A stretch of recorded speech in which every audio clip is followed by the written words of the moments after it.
నమస్కారం. నేటి ఎన్నికల భారతానికి స్వాగతం. ముందుగా ప్రధాన అంశాలు. లోక్సభ ఎన్నికలకు సిద్ధమైన ఎన్డీఏ 400 సీట్లే లక్ష్యంగా త్రిశూల వ్యూహం. రాహుల్ శక్తి వ్యాఖ్యలపై దుమారం. అసుర దైవశక్తుల పోరాటమన్న మోదీ. మోదీ గ్యారంటీకి కాంగ్రెస్ హామీలకు మధ్య పోరు. ఆసక్తికరంగా ప్రధాన పార్టీల ప్రచారం. బీహార్లో ఎన్డీఏ సీట్ల పంపకం పూర్తి. భాజపా 17, జేడీయూ 16 చోట్ల పోటీ. పలు రాష్ట్రాల్లో అధికారులపై ఈసీ వేటు. బంగాల్ డీజీపీ తొలగింపుపై టీఎంసీ ఆగ్రహం. 21 లోపు పూర్తిగా ఎన్నికల బాండ్ల వివరాలు. ఎస్బీఐకి సుప్రీంకోర్టు గడువు.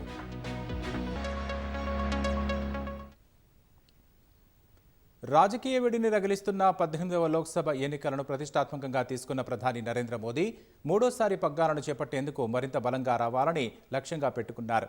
అందుకే జాతీయ ప్రజాస్వామ్య కూటమి ఎన్డీఏకు 400 సీట్లను కట్టబెట్టాలని ప్రజలకు విజ్ఞప్తి చేస్తున్నారు. ఒక్క భాజపానే 370 స్థానాలు గెలుస్తుందని ధీమాతో ఉన్నారు. మోదీ మూడోసారి ప్రధానిగా ఎన్నికై నెహ్రూ రికార్డును సమం చేయడం ఖాయమని ప్రీపోల్స్ సర్వేలు అంచనాలు వేస్తున్నా 400 స్థానాల లక్ష్యం సాధ్యమేనా అనే ప్రశ్నలు వినిపిస్తున్నాయి. మరి అంత భారీ లక్ష్యాన్ని చేరుకోవడానికి మోదీ ఎలాంటి వ్యూహాన్ని ఎంచుకున్నారు? గెలిచే సీట్లపై అంత ధీమాగా ఎలా ఉన్నారో ఈ కథనంలో చూద్దాం. ఎన్నికలంటేనే ఎన్నో వ్యూహాలు, ప్రతివ్యూహాలు. ప్రజల నాడిని పట్టడం తలపండిన రాజకీయ నాయకులకు కూడా అంత తేలికేమీ కాదు. పోలింగ్ కేంద్రాల వద్ద బారులు తీరిన ఓటర్లు ఈవీఎంలో మీటరు నొక్కే వరకు ఏ క్షణంలో మనసు మార్చుకుంటారో చెప్పలేం. అయినప్పటికీ ఈసారి సార్వత్రిక ఎన్నికల్లో 400 సీట్లు కైవసం చేసుకోవాలని ఎన్డీఏ పట్టుదలగా ఉంది. అబ్ కీ బార్ 400 పార్ అనే నినాదాన్ని ప్రధాని నరేంద్ర మోదీ తాను పాల్గొన్న ప్రతి సభలో పదే ప్రస్తావిస్తున్నారు. ఆయన బాటలోనే భాజపా నాయకులు ప్రయాణిస్తున్నారు. ప్రపంచంలోని అతిపెద్ద ప్రజాస్వామ్య దేశమైన భారత్లో ఒక రాజకీయ కూటమి 400 స్థానాలు గెలుచుకోవడం ఆషామాషీ కాదు. భాజపా ఒక్కటే సొంతంగా 370కి పైగా సీట్లు సొంతం చేసుకోవాలని పట్టుదలగా ఉండడం మరింత ఆసక్తిని కలిగిస్తోంది. ఇందిరాగాంధీ హత్యానంతరం 1984లో జరిగిన లోక్సభ ఎన్నికల్లో కాంగ్రెస్ పార్టీ 414 సీట్లు గెలిచి రికార్డు సృష్టించింది. ఈసారి ఎన్డీఏ ఆ స్థాయిలో సీట్లతో అధికారంలోకి రావాలని భావిస్తోంది. ఇంత భారీ లక్ష్యాన్ని సాధించడానికి ఎన్డీఏ త్రిశూల వ్యూహాన్ని ఎంచుకున్నట్లు రాజకీయ విశ్లేషకులు భావిస్తున్నారు. 400 లోక్సభ స్థానాలను సాధించడానికి భారతీయ జనతా పార్టీ త్రిశూల వ్యూహాన్ని రూపొందించుకున్నట్లుగా మనకు కనపడుతుంది. మొదటి వ్యూహంలో భాగంగా వాళ్ళు దక్షిణాది పైన ఫోకస్ పెట్టారు. దక్షిణాదిలో ఈసారి 40 నుండి 50 లోక్సభ స్థానాలు గెలిచేటటువంటి ప్రయత్నం ఒకటి చేస్తున్నారు. రెండవ వ్యూహంలో భాగంగా వాళ్ళు చేస్తున్నటువంటిది ఏంటంటే ఎన్డీఏ కూటమిని బలోపేతం చేసుకోవటము, ఇండియా కూటమిని బలహీనం చేయటం. గతంలో ఎన్డీఏ నుంచి విడిపోయినటువంటి పార్టీలను కూడా వాళ్ళు సమీకరించుకుంటున్నారు. జేడీయూని సమీకరించుకున్నారు, జేడీఎస్ని కొత్తగా కూటమిలో చేర్చుకున్నారు, తర్వాత టీడీపీని కొత్తగా కూటమిలో చేర్చుకున్నారు, ఆర్ఎల్డీ లాంటి ఉత్తరప్రదేశ్ నుండి ఉన్నటువంటి పార్టీని కూడా కూటమిలో చేర్చుకున్నారు. అంటే కూటమి బయట ఉన్నటువంటి వాళ్ళని, కూటమి నుండి విడిపోయినటువంటి వాళ్ళని మళ్ళీ తీసుకొని కూటమిలో చేర్చుకోవటం వల్ల ఎన్డీఏని బలోపేతం చేసుకోవటం. మరొక పక్క ఇండియా కూటమిలో ఉన్నటువంటి పార్టీలను తన వైపుకు తిప్పుకోవటం, ఇండియా కూటమిలో ఉన్నటువంటి బలమైన నాయకుల్ని తన వైపుకు తిప్పుకోవటం. ఇది రెండో వ్యూహంలో భాగంగా చేస్తుంది.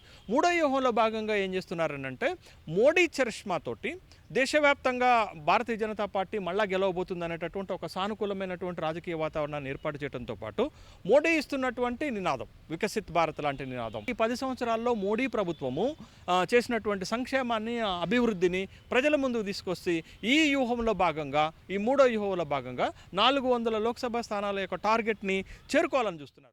ఎన్డీఏ కూటమికి నేతృత్వం వహిస్తోన్న భాజపాకు ఉత్తరాది రాష్ట్రాల్లో అత్యంత సానుకూల వాతావరణం ఉంది. ఇటీవల జరిగిన 5 రాష్ట్రాల ఎన్నికల్లోనూ ఆ పార్టీ తిరుగులేని విజయాలు సొంతం చేసుకుని ఊపు మీద ఉంది. భక్తుల శతాబ్దాల కళ అయిన అయోధ్యలో శ్రీరాముని భవ్య మందిర నిర్మాణం ఎన్డీఏ సర్కారు హయాంలోనే సాకారమైంది. మోదీ సొంత నియోజకవర్గం వారణాసిలోనూ అనేక అభివృద్ధి పనులు జరిగాయి. ఈ చర్యలు అత్యధిక లోక్సభ స్థానాలున్న యూపీలో భాజపా దాని మిత్రపక్షాలకు కలిసి వచ్చే అవకాశం ఉంది. ఎన్డీఏ కూటమికి ప్రధాన బలం ప్రధాని మోదీని. ప్రపంచ దేశాల్లో భారత్కు పెరిగిన ప్రాధాన్యం మోదీ వల్లేనన్న మాట గట్టిగా వినిపిస్తోంది. మౌలిక వస్తువుల కల్పనకు మోదీ సర్కారు అనేక చర్యలు తీసుకుంది. ఎన్డీఏ ప్రభుత్వ హయాంలో దేశంలో అనేక ఎక్స్ప్రెస్ వేలు నిర్మితమయ్యాయి. వందే భారత్ రైళ్లు వేగంగా ప్రయాణికులను గమ్య స్థానాలకు చేర్చుతున్నాయి. ఇలా అభివృద్ధి కార్యక్రమాలు ఎన్డీఏకు ఎన్నికల్లో కలిసి వచ్చే అంశమే. అందుకే గత 10 ఏళ్ల కాలంలో జరిగిన అభివృద్ధిని చూసి ఓటేయాలని ఎన్డీఏ కోరుతోంది. వికసిత్ భారత్ అనే నినాదాన్ని ప్రచారాస్త్రంగా ఎంచుకుంది.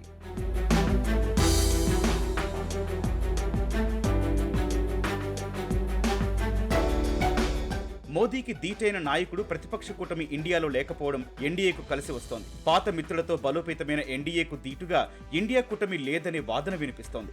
ఎన్డీఏను ప్రధాని మోదీ ముందుండి నడిపిస్తుంటే ఇండియా కూటమిని అలా నడిపించే నాయకుడు ఎవరనే ప్రశ్న తరచూ తలెత్తుతోంది. ఒకప్పుడు దేశ రాజకీయాలను శాసించిన కాంగ్రెస్ పార్టీ ఇప్పుడు మిత్రపక్షాలతో సమన్వయం చేసుకోవడంలో ఇబ్బందులు పడడం కూడా ప్రతిపక్ష కూటమికి ఇబ్బందిగా మారింది. కూటమి పేరుతో జట్టు కట్టిన ప్రతిపక్షాలు పంజాబ్, పశ్చిమ బెంగాల్ వంటి రాష్ట్రాల్లో ఎవరికి వారే పోటీ చేస్తామని ప్రకటించడం వల్ల ఆయా పార్టీల మధ్య ఓట్లు చీలి చివరకు ఎన్డీఏకే లాభాన్ని కలిగించే సూచనలు కనిపిస్తున్నాయి. వ్యవస్థాగతంగా బలంగా ఉండడం, క్షేత్రస్థాయిలో బలమైన నెట్వర్క్, ప్రజల నుంచి అభిప్రాయాల స్వీకరణ, తప్పులను వేగంగా సరిదిద్దే చొరవ ఎన్డీఏకు నేతృత్వం వహిస్తున్న భాజపాకు పెట్టని కోటగా మారాయి.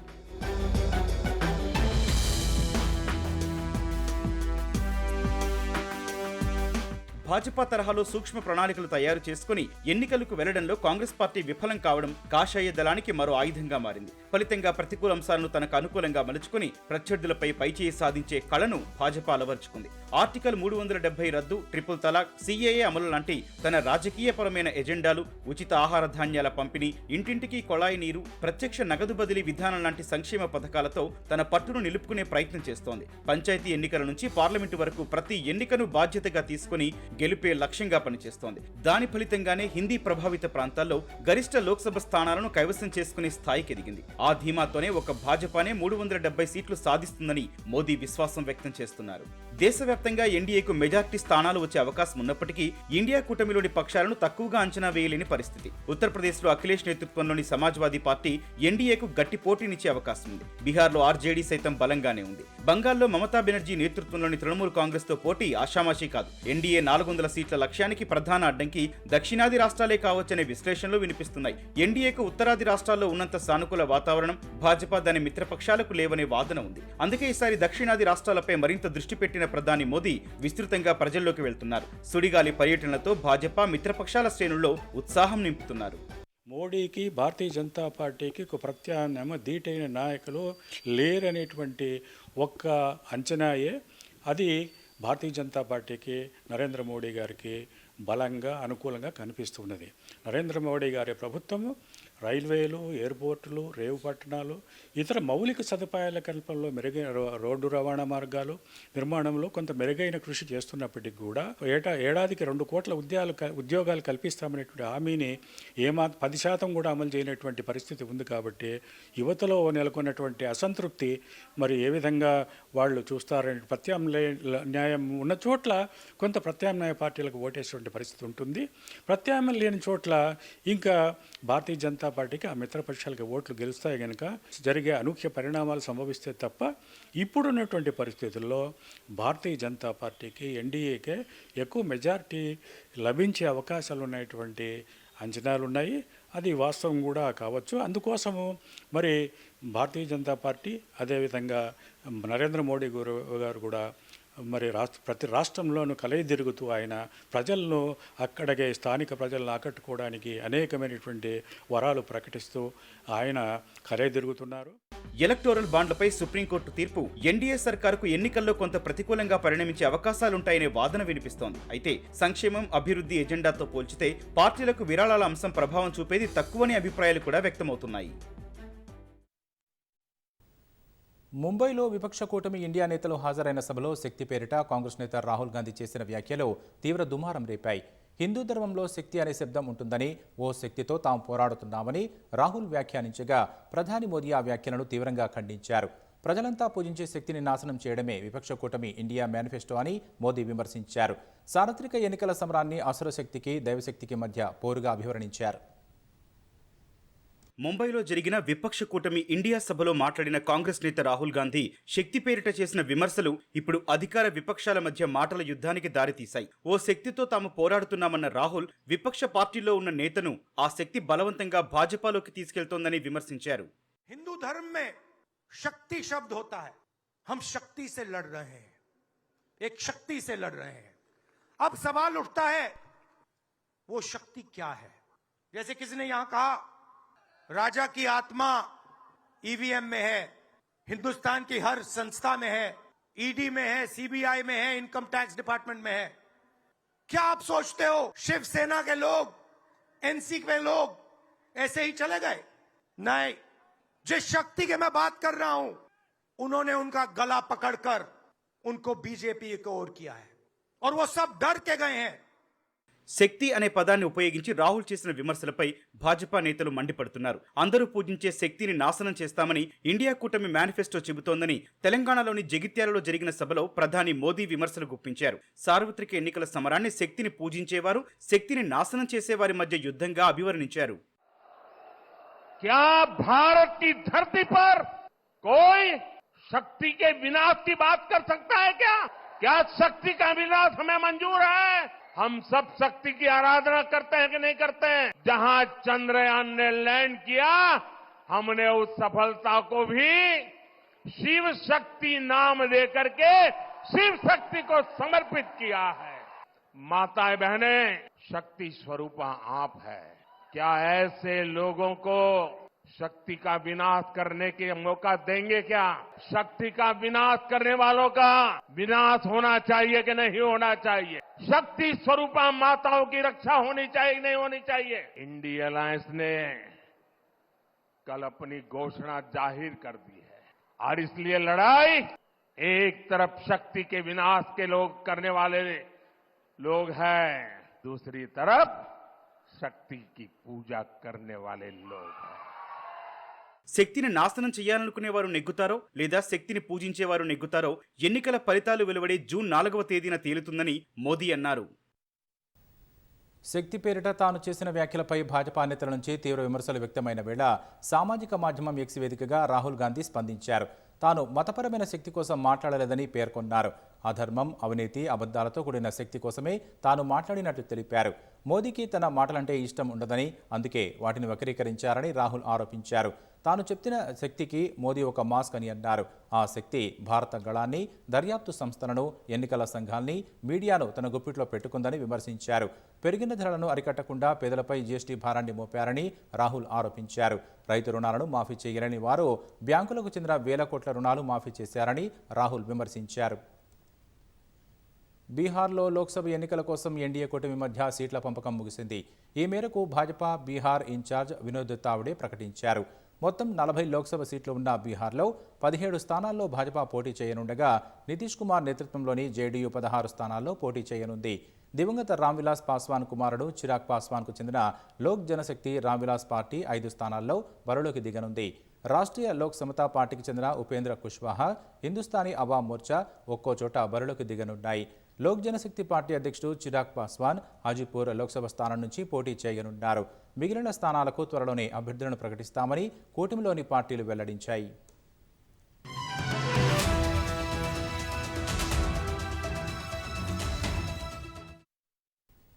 సార్వత్రిక ఎన్నికల సమరానికి భారతీయ జనతా పార్టీ, కాంగ్రెస్ అస్త్రశస్త్రాలతో సిద్ధమవుతున్నాయి. తాము చేసిన అభివృద్ధి చూసి ఓటెయ్యాలని మోదీ సర్కార్ అభ్యర్థిస్తుంటే అధికారంలోకి వస్తే సంక్షేమానికి పెద్దపీట వేస్తామని విపక్షాలు హామీల వర్షం కురిపిస్తున్నాయి. ఈ క్రమంలో అధికార ప్రతిపక్షాల మధ్య గ్యారంటీల చర్చ నడుస్తోంది. ఇప్పటికే ప్రచారాన్ని మొదలుపెట్టిన ప్రధాన రాజకీయ పార్టీలు వీటినే అస్త్రాలుగా మలుచుకున్నాయి. మోదీ గ్యారంటీ అని భాజపా నినదిస్తుంటే న్యాయ్ హామీలంటూ కాంగ్రెస్ ప్రచారం చేస్తోంది. సార్వత్రిక ఎన్నికల్లో కీలకంగా మారే 10 కీలక అంశాలను ఓసారి పరిశీలిద్దాం. కేంద్రంలో వరుసగా మూడోసారి అధికారంలోకి వస్తామనే ధీమాతో ఉన్న ప్రధాని నరేంద్ర మోదీ ఎన్నికల ప్రచారంలో మోదీ గ్యారంటీ నినాదాన్నే ప్రచారాస్త్రంగా మలుచుకున్నారు.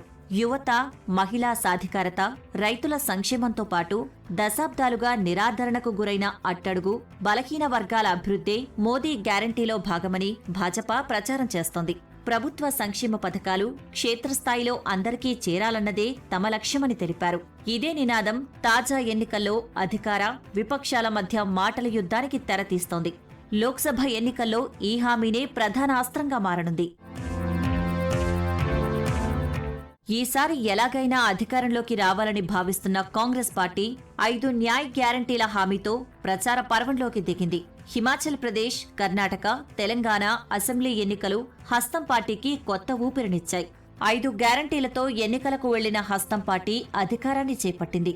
లోక్సభ ఎన్నికల్లోనూ 5 న్యాయ్ గ్యారంటీల మంత్రాన్ని బయటకు తీసి యువత, రైతులు, మహిళలు, కార్మికులు, ఇతర వర్గాలకు న్యాయం పేరుతో హామీలు కురిపిస్తోంది. మణిపూర్ నుంచి ముంబైకి భారత్ జోడో న్యాయయాత్ర మొదలుపెట్టిన అగ్రనేత రాహుల్ గాంధీ ఈ హామీలను ప్రకటించారు. ఈ వాగ్దానాలతోనే ఎన్నికల మేనిఫెస్టోను రూపొందించనున్నట్లు తెలుస్తోంది.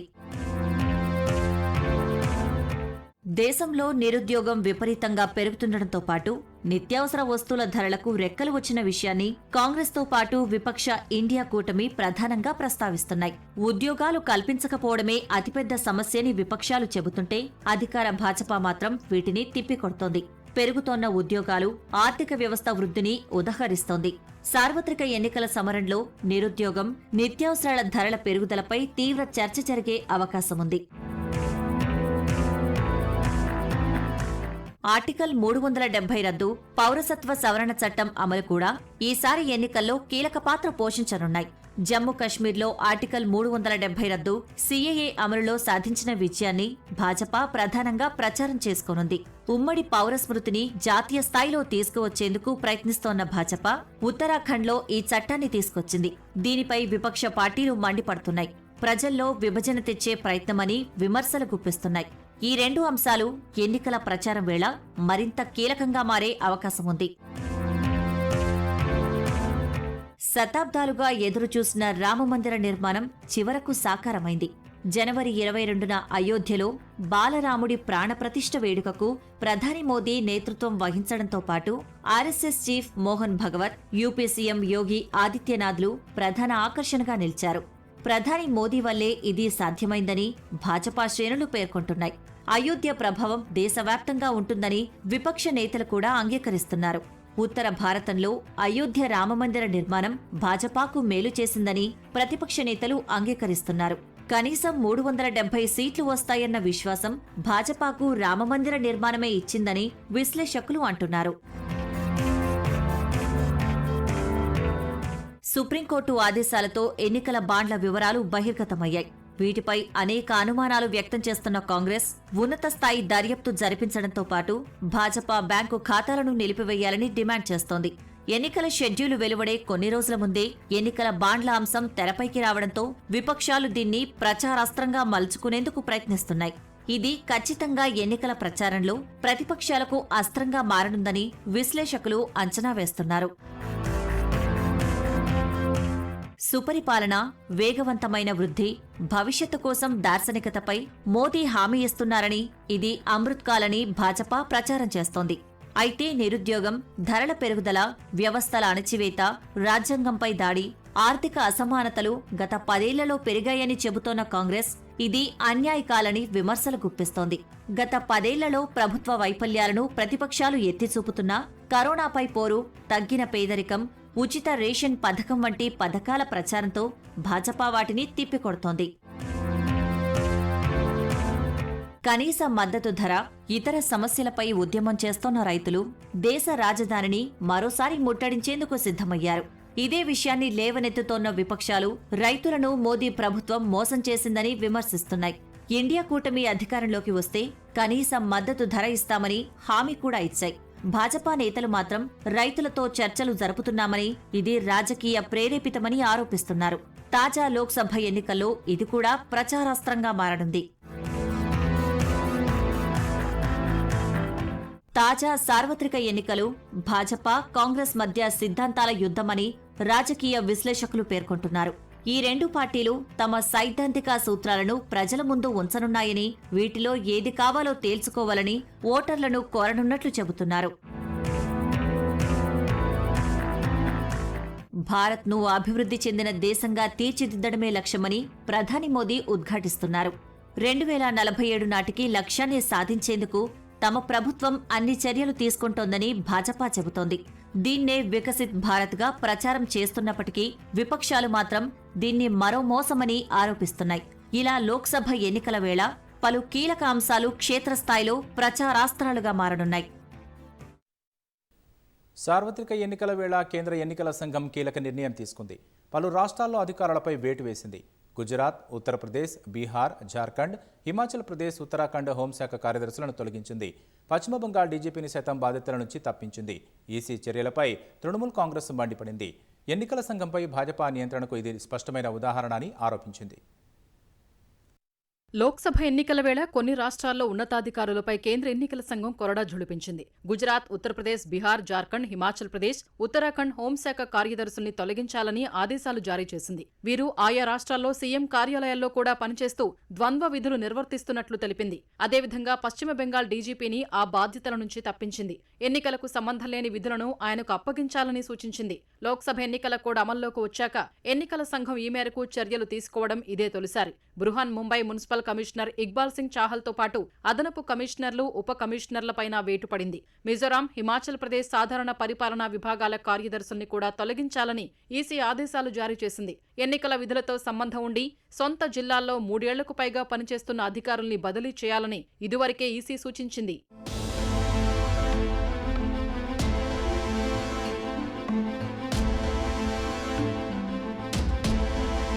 పశ్చిమ బెంగాల్ డీజీపీ రాజీవ్ కుమార్ను ఆ బాధ్యతల నుంచి తొలగించడంపై తృణమూల్ కాంగ్రెస్ మండిపడింది. ఎన్నికల సంఘంపై భాజపా నియంత్రణకు ఇది స్పష్టమైన ఉదాహరణ అని ఆరోపించింది. పశ్చిమ బెంగాల్లో లోక్సభ స్థానాలు కోల్పోతామన్న భయం భాజపాను పట్టిపీడిస్తోందని టీఎంసీ ప్రధాన కార్యదర్శి కునాల్ ఘోష్ అన్నారు. ఎన్నికల సంఘంతో సహా అన్ని సంస్థల్ని దుర్వినియోగం చేయడానికి భాజపా ప్రయత్నిస్తోందని ఆరోపించారు. బెంగాల్ ప్రజలు సీఎం మమతా బెనర్జీ వెంట ఉన్నందున భాజపా 100 మంది అధికారుల్ని మార్చినా పర్వాలేదని కునాల్ ఘోష్ అన్నారు.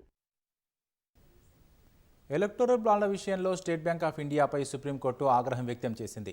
మార్చి 21లోపు ఎన్నికల బాండ్ల పూర్తి వివరాలను వెల్లడించాలని ఆదేశించింది. ఎంపిక చేసిన సంస్థల వివరాలే కాకుండా ఎలక్టోరల్ బాండ్లు కొనుగోలు చేసిన అందరి వివరాలు ఇవ్వాల్సిందేనని సర్వోన్నత న్యాయస్థానం తేల్చి చెప్పింది. ఈ విషయంలో ఇక ఎలాంటి సందేహాలకు తావులేదని సీజేఐ జస్టిస్ డివై చంద్రచూడ్ స్పష్టం చేశారు.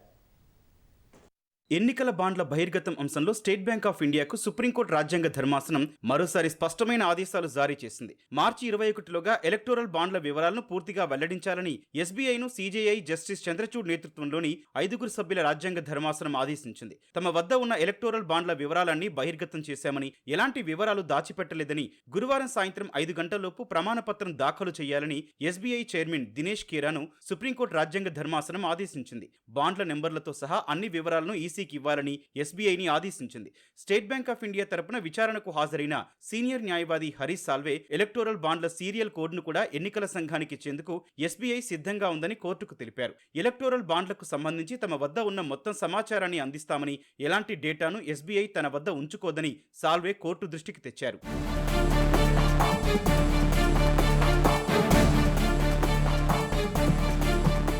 గతంలో తామిచ్చిన ఆదేశాల ప్రకారం ఎన్నికల బాండ్ల నంబర్లను కేంద్ర ఎన్నికల సంఘానికి ఇవ్వకపోవడంపై సుప్రీంకోర్టు ఆగ్రహం వ్యక్తం చేసింది. బాండ్ల విషయంలో ఎస్బీఐ సెలెక్టివ్గా ఉండకూడదని, దీనికి సంబంధించి ప్రతి సమాచారం బయటకు రావాలని తేల్చి చెప్పింది.